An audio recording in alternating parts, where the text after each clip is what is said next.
You know the story. Stonewall Jackson, the invincible Confederate general, struck down at the height of his greatest victory, enduring his wounds with the calm dignity of a man already at peace with God, departing this world with a serene, poetic final breath. That version has been printed in American history books for over a century. It is also one of the most carefully constructed lies in the history of American memory, not because historians got the facts wrong, but because the people who were in that room, the ones who watched what actually happened, made a series of deliberate choices about what the world would be allowed to know. And those choices were made fast, faster than you'd think possible, before the body was cold, before the funeral arrangements were finalized, before the ink was dry on the first obituary. What they buried alongside Thomas Jackson was the real story. And the real story starts not with a noble wound, but with a catastrophic mistake, in complete darkness by the very men sworn to protect him. May 2nd, 1863. Chancellorsville, Virginia. 9:15 in the evening. The battle had gone well. Better than well, actually. Jackson had executed one of the most daring flanking marches in military history that afternoon, and the Union right flank had simply collapsed under the weight of it. The victory felt total. His men were still pushing forward through the dark Virginia woods, and Jackson, because he was Jackson, rode out ahead of his own lines to scout the terrain personally. He wanted to know if he could drive the Union forces all the way to the river before dawn. He turned back toward his own lines somewhere around 9 o'clock. The 18th North Carolina Infantry heard hoofbeats coming out of the darkness toward them. They didn't recognize the riders. They didn't wait to find out who it was. They fired. 3 bullets found Thomas Jackson. 1 passed clean through his right hand. 2 tore into his left arm. 1 below the elbow, 1 above, destroying the main artery and shattering the bone with enough force to nearly detach the limb entirely from his body. His horse bolted in terror. A low-hanging branch caught his already destroyed arm and wrenched it sideways. He would have fallen from the saddle entirely if a staff officer hadn't grabbed him. He was conscious. He did not scream, not yet. But here is what happened in the 60 seconds that followed. And this is the part the official record moves past very quickly. One of his aides recognized him in the dark, looked up, made eye contact with the other men in that circle, and every single one of them understood the same thing at the same moment without a word being spoken. The 18th North Carolina had just shot Stonewall Jackson. His own men, friendly fire. If that information reached the Confederate rank and file, if the soldiers learned that their undefeated, almost mythologically invincible general had been shot not by a Union rifle but by a panicked volley from his own infantry, the psychological damage would be catastrophic. These were men who genuinely believed Jackson was protected by divine providence, men who had watched him walk through artillery fire without flinching, and concluded that God himself was keeping the man alive for a purpose. The truth would have destroyed something that no battlefield defeat could touch. So they lied.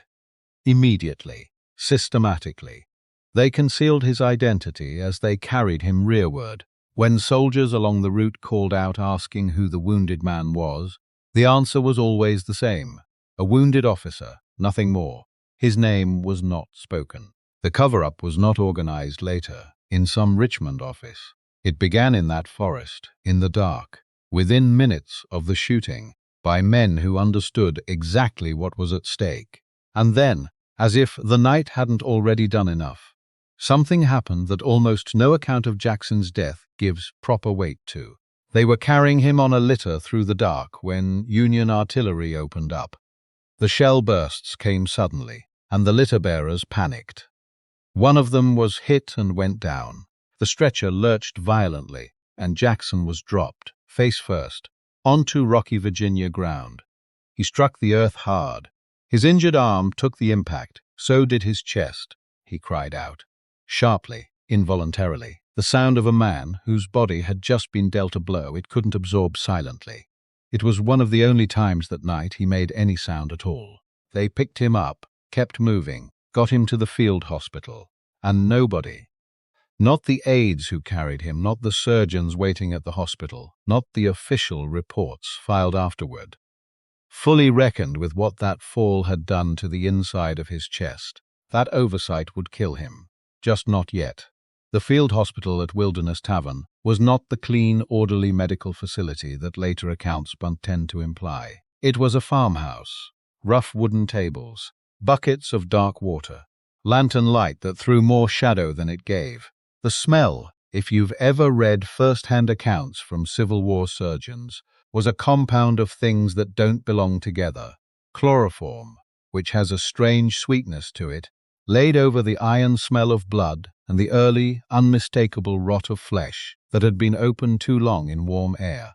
Dr. Hunter Maguire examined the arm and did not deliberate for long. The artery was severed. The bone was destroyed in multiple locations. There were no antibiotics. There was no sterile equipment. There was no realistic option that preserved the arm and also kept the man alive. Maguire had seen enough wounds to know what this one meant. The arm had to come off. Jackson was given chloroform and went under. And then Maguire worked, with a bone saw, with silk thread for the arteries, with hands that had already performed this same procedure multiple times that night on men whose names no one would ever record. The amputation was completed above the elbow. The arm was placed aside. And here is where the machinery of myth-making began. Not in Richmond, not in the newspapers, but right there, in that hospital, while Jackson was still unconscious and bleeding on the table. Chaplain Beverly Tucker Lacey took the severed arm, wrapped it, carried it outside into the night, transported it to a nearby plantation called Elwood Manor, where his brother's family owned land, and buried it in the family graveyard with a marker. Think about what that decision reveals. This was not a medical necessity. Amputated limbs from that hospital were not being individually interred. They were not receiving private burials on private estates. But this arm, this specific arm, was treated with the kind of reverence usually reserved for sacred objects. A medieval logic applied to a severed limb that, because it had belonged to Stonewall Jackson, it carried a significance that required preservation and ceremony. Stonewall Jackson is buried in two separate locations. His arm has its own grave in Spotsylvania County. The rest of him lies in Lexington, Virginia. The propaganda machine didn't start when he died. It started the moment he went unconscious on the operating table. Jackson woke from the chloroform. He reached, instinctively, the way the body does before the mind catches up, and found his left arm gone. Maguire told him what had been done. What followed has been described by witnesses as a moment of extraordinary composure. Jackson was quiet. Then he said it was the Lord's will. Then he appeared to accept it and move on. That composure has been held up ever since as evidence of his faith, his strength, his spiritual readiness. But read the accounts more carefully, and something else emerges. The stillness wasn't peace. It was a man, a deeply controlled, deeply disciplined man, forcing his internal response into a shape that his identity could survive. A military commander does not show panic, does not show fear, does not show the kind of raw, animal terror that comes with waking up and finding part of your body has been removed while you slept. He performed calm, because the alternative was to come apart, and Thomas Jackson did not come apart. Not visibly, not in front of witnesses, but the fever was already starting. In the days immediately following the surgery, the official dispatches were cautiously optimistic. Jackson was talking, eating small amounts. His pulse was steadying. Maguire told colleagues he believed the general would survive the wound.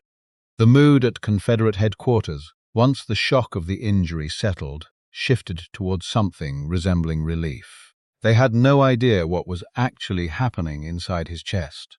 The stretcher drop, the hard impact against rocky ground in the dark, the moment that had been absorbed into the chaos of the evacuation and largely forgotten, had caused blunt trauma to Jackson's thoracic cavity.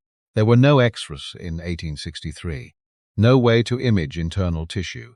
No way to detect the kind of damage that doesn't bleed externally and doesn't show on the surface.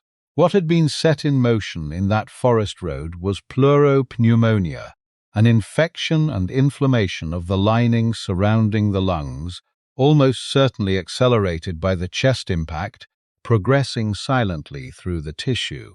While the surgeons congratulated themselves on a clean amputation and wrote their optimistic dispatches. By May 7th, 5 days after the shooting, the cough had changed. It had deepened into something wet and persistent. His temperature climbed. The sweating began. Breathing, which had been labored since the move to Fairfield Plantation, became something that required visible effort. Each inhale was shallower than the last. And then the delirium came. His wife Anna had arrived with their infant daughter Julia. She sat beside him through the long hours, holding his hand during the intervals when he was lucid, watching the man she knew recede behind the fever. The lucid moments were real. He asked about the baby. He spoke of returning to his teaching post at VMI after the war. He was tender in those windows, recognizably himself. The private man beneath the legend, the one who loved lemons and read scripture and wrote careful, affectionate letters home. Then the temperature would spike again, and the room would change. He would fix his eyes on the ceiling and begin issuing orders. Sharp, commanding, completely coherent in tone. The voice of a general, not a sick man. He called for A.P. Hill. He argued with officers no one else could see. He demanded that his cartridge boxes be brought up. He shifted in the bed as though trying to rise, as though the battle was still happening somewhere just out of reach, and he was the only one who understood what needed to be done. Anna pressed a wet cloth to his face. The infant slept in the next room. This is what the mythology erased. Not the wound, not the surgery, not even the friendly fire, though all of those were managed and minimized. What was most completely erased was this. The final days of Stonewall Jackson were not a dignified passage. They were a prolonged, agonizing, deeply human collapse. A man of extraordinary discipline reduced by infection and fever to screaming at phantoms, while his lungs slowly filled with fluid and his wife wept as quietly as she could so he wouldn't hear. That is not the story the Confederacy could afford to tell. May 10th, 1863, Sunday morning. The delirium had run through the night. Anna had not slept. The doctors had stopped pretending there was anything left to try. Sometime in the early morning hours, there was a brief clearing. His eyes focused. His breathing, still labored, still wet, steadied for a moment. He spoke. "Let us cross over the river and rest under the shade of the trees." Then he was gone. Those words were in print within days. They were quoted in eulogies, in sermons, in newspaper editorials across the South. They were carved into stone. They became the capstone of a narrative that had been under construction since the moment he was shot. The story of a holy warrior, a Christian soldier, a man who died as he had lived, with God's name on his lips and perfect peace in his heart. The Confederate press and political apparatus moved with remarkable speed and coordination. The friendly fire was not denied. It couldn't be, too many people knew, but it was systematically minimized. The 18th North Carolina was not named prominently. The circumstances of the shooting were presented briefly, then buried under the weight of tributes and theological reflection. The stretcher drop was not mentioned at all in the major accounts. The chest trauma that actually killed him was never publicly connected to that fall. The screaming delirium, the nights of hallucination and fever and phantom battles, was not recorded in the official narrative of his death.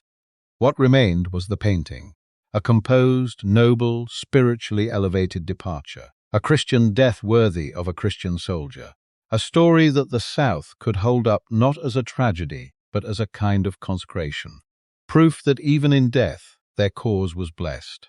And that story was printed into textbooks. For generations of American students, the death of Stonewall Jackson was a brief, sad footnote to Chancellorsville, a great man taken too soon, departing gracefully, leaving behind those famous final words like a gift. The friendly fire stayed quiet for decades. The stretcher drop barely appears in mainstream accounts even now. The delirium is mentioned occasionally, usually briefly, usually framed as a minor detail rather than the dominant reality of his final days. The words on his lips at the end: "Examine the eyewitness accounts carefully, the ones that weren't filtered through the Confederate press apparatus, the private journals and letters from people who were in that room. And what you find is not a serene farewell. What you find is a man whose oxygen-deprived, fever-wrecked mind produced a fragment of language that sounded, to the people listening, like something beautiful. Maybe it was. Maybe in whatever was left of his consciousness in those final moments, there was something peaceful, but the people who turned those words into a monument were not primarily interested in what Jackson experienced. They were interested in what those words could be made to mean, what they could build with them, what kind of story they could anchor to that final sentence and send forward into history. They built the lost cause on it, a mythology of honorable defeat, of noble sacrifice, of a civilization destroyed not by its own moral failures but by overwhelming force.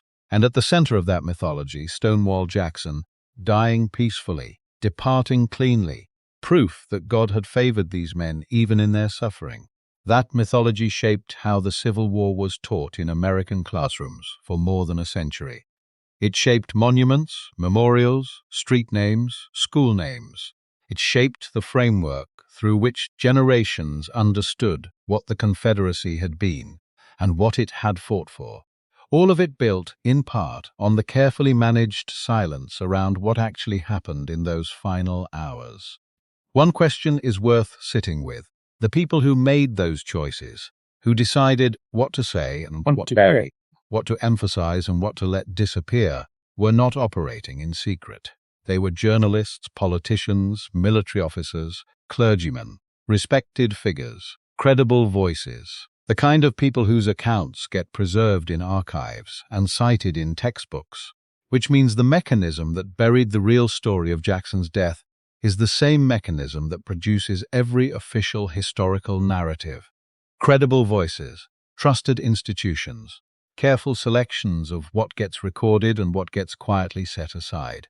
The history you were taught did not come from nowhere. It came from people who made choices. And the choices they made were not always about accuracy. Sometimes they were about what a nation in crisis needed to believe about itself. Which version did you get?